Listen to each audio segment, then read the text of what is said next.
কেন বললাম যে আজকে রোজার যে প্রয়োজনীয় আলোচনা, সেই আলোচনাটা হচ্ছে আমি চিন্তা করে দেখেছি যে রোজার মাসে একটু মৃত্যু নিয়ে কথা বলি।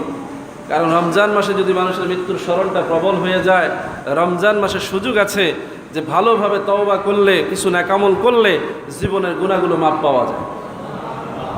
তাহলে এই রমজান মাসে যদি মৃত্যুর ভয়টা একটু মনে আসে, তাহলে হয়তো সে আল্লাহর কাছে ক্ষমা চাইবে, একটু তওবা করবে, একটু মনোযোগ দিয়ে নেকামলগুলো করবে, এরপরে মৃত্যু হয়ে গেলে জান্নাতি হয়ে যাবে। এজন্য সেই বিষয়ে আলোচনা সংক্ষেপ করতে চাই। মূল আলোচনাটা হচ্ছে আল্লাহ রাব্বুল আলামিন কোরআনের মধ্যে এই কথা বলছেন, কুল্লু নাফসিন যায়িকাতুল মাউত সুম্মা ইলাইনা তুরজাউন। প্রত্যেকটা মানুষকে মৃত্যুর স্বাদ গ্রহণ করতে হবে, ফিরে আসতে হবে আমার কাছে। এই বিষয়ে অনেকবার আমরা বলেছি, বহু জানা যায় বলে। এই কথা বোঝা আসেনি যে আসছি আল্লাহর কাছ থেকে, যাবো কার কাছে? আল্লাহর কাছে। আল্লাহ বললেন, আল্লাযী খালাকাল মাউতা ওয়াল হায়াতা লিয়াবলুয়াকুম আইয়ুকুম আহসানু আমালা। জীবন এবং মৃত্যু দিয়েছি এজন্য যে পরীক্ষা করব কে নেকামল করে। এটাও বহুবার বলেছে, বুঝতে পেরেছেন? নেকামলকে বেশি করে এটা আল্লাহ পরীক্ষা করবেন, এই জন্য আপনার জীবন দিয়েছেন। তাহলে জীবন যেহেতু আছে, আপনি নেকামল করছেন কিনা এই বিষয়ে বেশি বেশি করে প্রতিযোগিতা, বেশি বেশি আলোচনা সমালোচনা দরকার। কি বলেন, ঠিক না? আল্লাহ রাব্বুল আলামিন বললেন তার হাবিবের মাধ্যমে যে ওয়াইন্নামা তুওয়াফানা উজুরাকুম ইয়াওমাল কিয়ামাতি ফামান জুহজিহা আনিন নার ওয়া উদখিলাল জান্নাতা ফাকাদ ফাজা ওয়া মাল হায়াতুদ দুনিয়া ইল্লা মাতাউল গুরুর। যে দুনিয়াতে আমি তোমাদেরকে যে হায়াত দিয়েছি, এই হায়াত শেষ হয়ে গেলে তুমি যখন হাসরের ময়দানে যাবে, তখন তুমি দেখবে যে দুনিয়ার এই নাজ নিয়ামত, এই আলিশান ব্যবস্থাপনা, দুনিয়ার এই শোর শহরত, এগুলো ছিল ফিতনা, এগুলো তোমার কোনো কাজেই আসে না। বরং তুমি দুনিয়ার জিন্দিগিতে যতক্ষণ আল্লাহর দিকে, আল্লাহ রসুলের দিকে মোতাবাজ্জ ছিলে, যতক্ষণ তুমি ইবাদতের জিন্দিগিতে ছিলে, সেগুলোই তোমার জন্য আজকে সম্পদে পরিণত হয়েছে। এই জন্য রমজান মাস এমন একটা বরকতময় মাস, সম্পদ অর্জনের মাস। ধরেন আপনাকে সোনার খনির মধ্যে ছেড়ে দেওয়া হলো 1 মাস টাইম, যে তোমাকে এই 1 মাস এই সোনার খনিতে ডিউটি দেওয়া হলো, এই 1 মাসে তুমি যা স্বর্ণ সংগ্রহ করতে পারবে সব তোমার। আপনি সোনার খনিতে বসে গল্প করছেন, সময় ব্যয় করছেন, আনন্দ করছেন, ঘুমাচ্ছেন। মাস শেষ হয়ে গেল, মাস শেষে আপনাকে ওখান থেকে যখন ইস্তফা দিয়ে দেওয়া হলো, তখন আপনি বললেন আমি তো কিছুই সংগ্রহ করি নাই, আমাকে আরেকটু সময় দেন, আমি একটু আমার সম্পদ সংগ্রহ করে নেই। কোনো কাজে আসবে? রমজান মাস হচ্ছে এরকম বরকতময় এক খনি, যেখানে শুধু সওয়াব আর সওয়াব।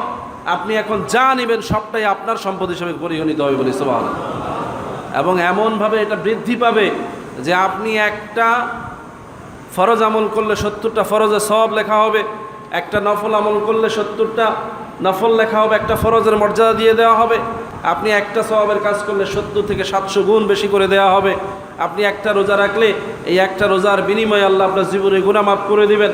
রাসূল বলছেন, মান সামা ঈমানান ওয়া ইহতিসাবান গফিরা লাহু মা তাকাদ্দামা মিন যানবিহি ওয়া মা তাআখারা। শুধু তোমার বর্তমান গুনাহই না, ভবিষ্যতে যা গুনাহ হবে তাও মাফ করে দেওয়া হবে। তাইলে এই রমজান আমাদের কাছে কতটা গুরুত্ব নিয়ে এসেছে। এই রমজানের গুরুত্ব দিতে গিয়ে আমরা এখন নানা ফিতনার শিকার হচ্ছে। প্রাসঙ্গিক ফিতনাগুলোর কথা আসে, বলতেই হয়। রমজানটা যে আপনি উদযাপন করবেন, রমজানের বরকত যে হাসিল করবেন, সেখানেও ফিতনা লাগাই দেওয়া হচ্ছে। বলবো কি এই বিষয়ে, প্রাসঙ্গিক বলতে গেলে সময় নষ্ট হয়ে যায়, সময় থাকে না। সেহরিতে আপনাদেরকে ডাকা হয়, এটা নিয়েও আপত্তি। সেহরির সময় মাইকে ডাকে লোকজন, মেহমানদেরকে, রোজার মেহমানদেরকে সেহরির জন্য ডাকে, ইফতার গ্রহণ করার জন্য ডাকে। এই ডাকটাও তারা বলে যে দরকার নাই। নাউজুবিল্লাহ বলবেন না? অথচ রসুল থেকে হাদিস রয়েছে, সাহাবারা সাহারির সময় সবাইকে ডেকে তুলতেন। এমনকি খোদ রাসূলুল্লাহ সাল্লাল্লাহু আলাইহি সাল্লাম নিজেও ডেকে বলতেন, তোমরা সাহারির বরকতের দিকে আসো। অনেকগুলো হাদিস এই ব্যাপারে আছে, কিন্তু ওরা বলতেছে যে না, রাত্রেবেলা ডাকাডাকি করে মানুষকে এভাবে ঘুম নষ্ট করার দরকার।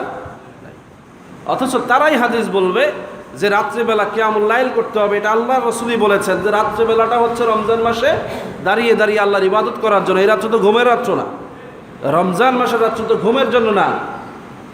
এই রাত্রগুলো হচ্ছে দাঁড়িয়ে দাঁড়িয়ে আল্লাহর দরবারে ইবাদত করার জন্য। তো ঘুমায় গেল যে তাকে তো ডাকাই জরুরি। কি বলেন, ঠিক না? এমন একটা ইবাদতের রাত্রি পেয়ে যে ঘুমায়, সোনার খনিতে বৈশা যে স্বর্ণ না নিয়া অবহেলায় সময় কাটায়, তারে গিয়ে যদি একজন সিগন্যাল দেয় তোমার সময় কিন্তু শেষ হয়ে যাচ্ছে, তাড়াতাড়ি করো, সম্পদ সংগ্রহ করো, এটা বলা বুঝি অপরাধ। এরা এটুকু পর্যন্ত বুঝে গেছে। কথা বুঝাইতে পারছি?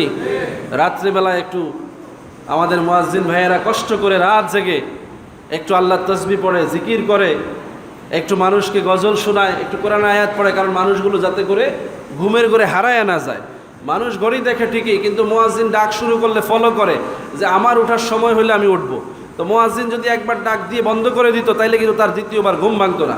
মুয়াজ্জিন যখন 10 মিনিট ধরে ডাকতেছে তখন তার ওই কাঙ্ক্ষিত সময়ে চলে আসছে, উঠে বসছে। সুবহানাল্লাহ। এটাও তার সহ্য হয় না। কারণ কি জানেন, ওই যে গত জুমায় বলেছি, এরা আসলে কেউ না, এরা শয়তানের দালাল।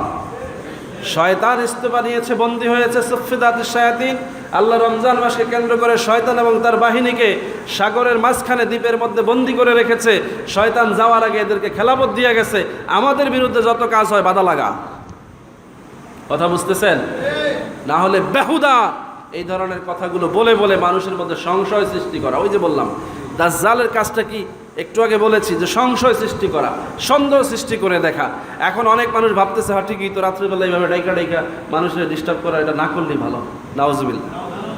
কেন? ওই যে একজন বলেছে, বলার পরে এখন মানুষের মধ্যে এটা নিয়ে সংশয় সৃষ্টি হয়েছে। অথচ আমরাও আমাদের জন্মের পর থেকে আমরা লোহার ঘন্টা পেটিয়েছি, রাতের বেলা দেখেছি মাইক নিয়ে বাড়ি বাড়ি ঘুরে ঘুরে মাইকিং করা হয়েছে, এমনকি মানুষ ঘরে ঘরে গিয়ে বাড়ি দিয়ে জাগিয়ে দিয়েছে। এখন মোবাইলের যুগে এখনও আমাদেরকে আমার আত্মীয় স্বজনরা ফোন করে, উঠছেননি, আমরা উঠছি, সাহারি গ্রহণ করছেন কিনা। এই যে কাজটা হচ্ছে, এটা একটা বিরাট একটা ইবাদতের কাজ হচ্ছে। ওরা এটা বন্ধ করে দিতে চায়। উদ্দেশ্য কি? যে মুসলমান সেহরি খেতে পারবে না সে পরের দিন দুর্বল হয়ে যাবে। একদিন ভুল করলে হয়তো রাখতে পারলো, দ্বিতীয় দিন ভুল করলে আর রাখতে পারবে না। যে কারণে সাহারি শেষ রাতে খাওয়ার হুকুম হয়েছে। সাহাবীদের যুগে, রসুলের যুগে আগে এইরকম বিধান ছিল যে কেউ যদি এশার নামাজ পড়ে যদি কিছু না খেয়ে ঘুমিয়ে যেত, তাহলে ওই তখন থেকেই তার রোজা শুরু, রাত্রে আর কিছু খাওয়া যেত না। এক সাহাবী এভাবে অসুস্থ হয়ে পড়েছেন, কারণ তিনি সন্ধ্যার পরে পরিশ্রান্ত থাকার কারণে ঘুমিয়ে পড়েছেন, সেহরি আর খেতে পারেন নাই, না খেয়ে পরের দিন রোজা রেখেছেন, অসুস্থ হয়ে পড়েছেন। এই সময় আল্লাহ ওহী নাযিল করে দিলেন যে না, তোমরা রাত্রিবেলায় ওই যে কালো রেখা দূরীভূত হয়ে সাদা রেখা উত্তীর্ণ হওয়া পর্যন্ত তোমরা ইচ্ছা মতো খাও। সুবহানাল্লাহ। আল্লাহ আমাদেরকে এই রাত্রে জেগে জেগে খাওয়ার জন্য হুকুম দিছে, সুযোগ দিছে, আর ওরা আমাদেরকে না খাওয়াইয়া ঘুমাইয়া রাখাইয়া আমাদের রোজাগুলো বরবাদ করা ষড়যন্ত্র করতেছে। কি বলেন, ডেকে না? আপনি মাসালা ঘুরান, অসুবিধা নাই। এই সংশয় অনেক মানুষকে আজকে দেখা যাবে যে মুয়াজ্জিন সাহেবকে নলেজ দেয়, হুজুর এত বেশি ডাকাডাকি করেন না। দেখবেন গিয়ে বাড়িতে গিয়ে ডিস্টার্ব শুরু করবে, এই এত ডাকাডাকি করবা না, সময় হইলে আমার রোজা আমিরা বুঝবো, আমার বুঝবো। অথচ এই সুন্দর পরিবেশটা ছিল ইমানি পরিবেশ। এখানে মুসলমানের প্রতি দরদ, ভালোবাসা, মহব্বত প্রকাশ পেত, একজন আরেকজন রোজাদারের সেবায় সুযোগ পেত একটু খেদমত রাখার। কি বলেন, ডেকে না? সম্মানিত হাজিরিন, এই জন্য মৃত্যুর ভয়টা যদি আমাদের থাকে, এই ধরনের ফিতনা থেকে বাঁচা সহজ হবে। আমরা এসেছি আল্লাহর কাছ থেকে, ফিরে যেতে হবে।